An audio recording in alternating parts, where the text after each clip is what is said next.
Hey guys, it's Mahel here with Technology Perspective, and today I'm going to be reviewing the ASUS X75VC laptop. Now, I would like to thank ASUS UK for sending this out for review. It wouldn't be possible without them, so let's get into the video. So, right here you can see this laptop, and it is huge! 17.3 inches of a awesome design, and I've just liked this laptop.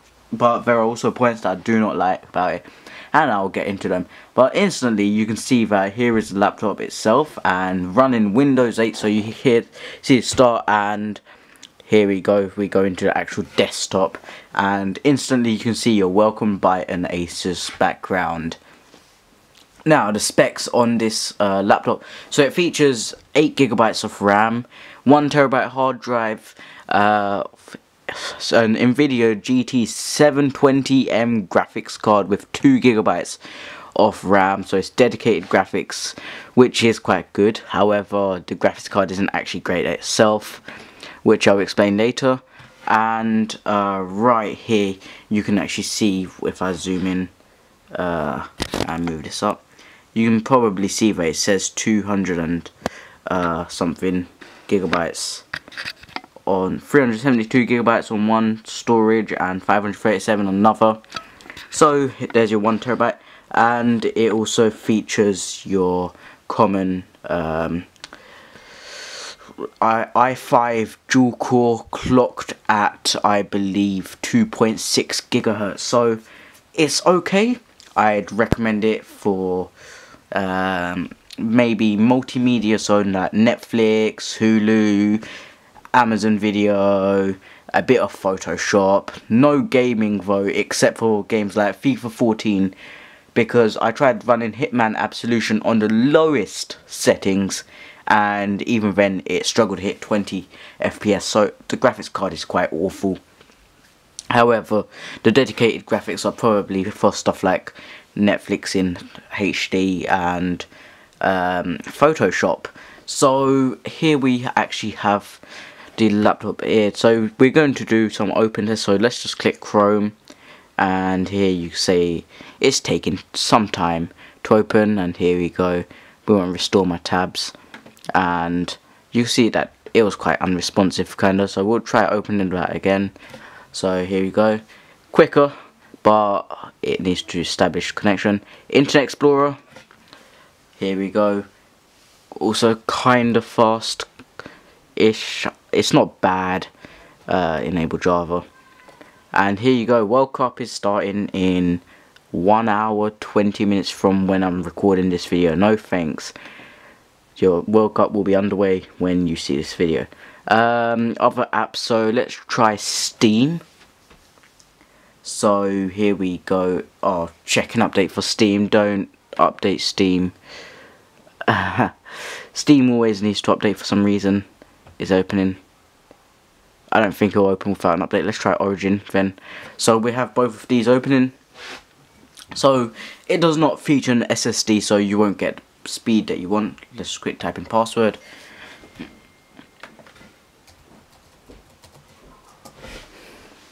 So here we go. Now Steam is opening and it's updating Steam information. Origin is also open. Yeah, like I was saying, I think it features a 5400 RPM 1TB hard drive, so it's not the quickest thing compared to the MacBook Pro that I have, which has an SSD in with the Kingston SSD now V300 right here, and that's actually quite a great addition. So if you do buy this laptop, then I would recommend adding that SSD in. Priced at £630 I think for this laptop. I don't think it's worth it, considering you only get a dual core i5 or a quad core i5, or even a dual core i7 or quad core i7. 720M graphics, not good, and the rest of it's good. The 1TB of space, however, it's only 5400 RPM I believe, and 8GB RAM. Again, I think that's only one RAM stick rather than two, which takes the performance down a bit. And I'm actually going to show you a demonstration of a game. So we'll try Hitman Absolution, click play, and we're going to show you a benchmark test of the gaming on it. and you're gonna see that it's not good at all, because if I put it on the lowest settings then it doesn't do well. So here we go, options, quality. So we have the resolution up, quality lowest, it's on minimal, and if I focus that, zoom in, here we go.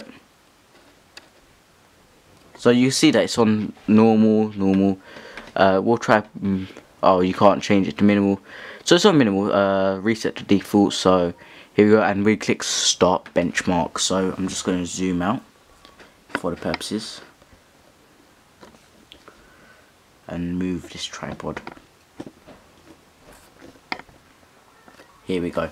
So Hitman Absolution's benchmark test is actually loading, and you'll be able to see how it runs. And so I don't see it as good because of the FPS, the really low FPS.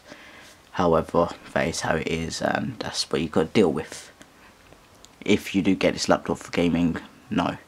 What I actually do recommend over this is another ASUS laptop, one with i7, because yeah, you don't want a dual core i5. It's like getting a dual core i3. There really isn't much difference, and it doesn't matter if it has dedicated graphics or not. i7 with latest Iris graphics, one laptop, it will be doing good enough for, even if you get a laptop with 740M graphics.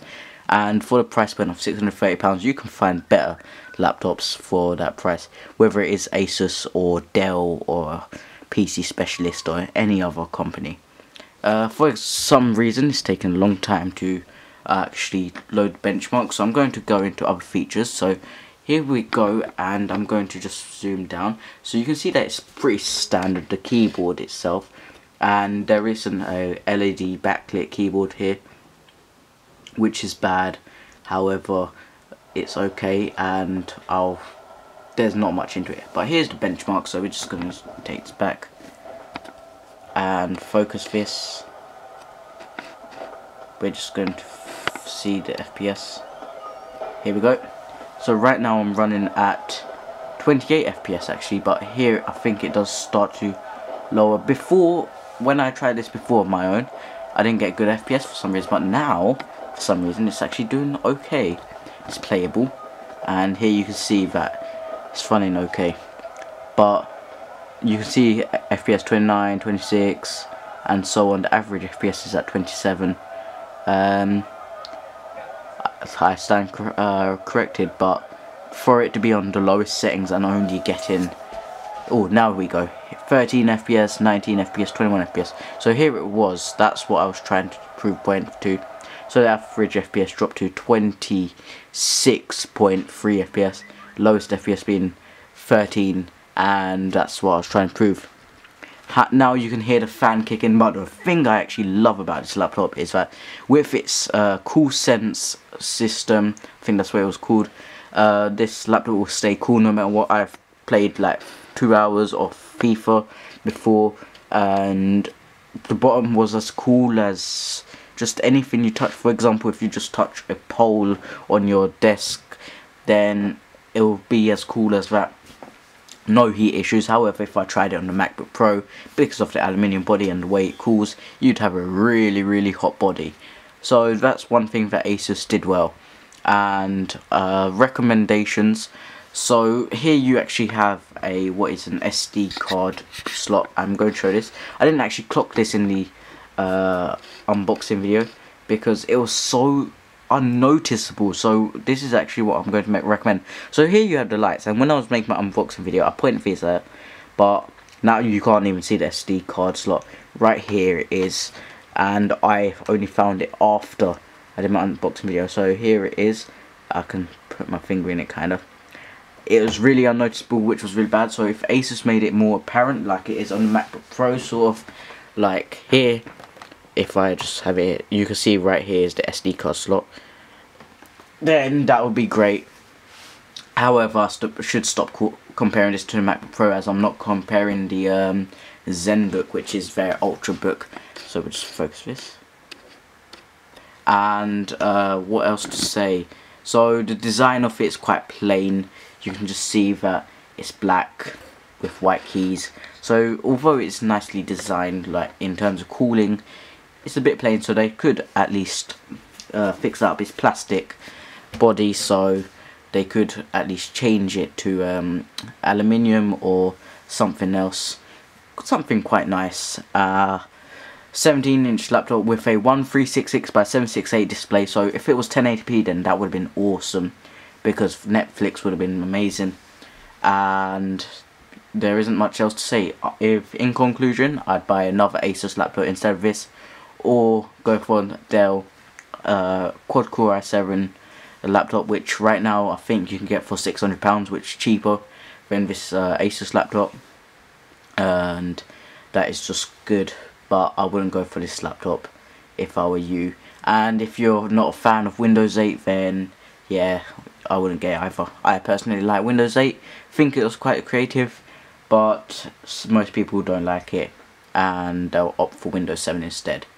So if you did enjoy this video, make sure to leave a comment below, subscribe and like this video.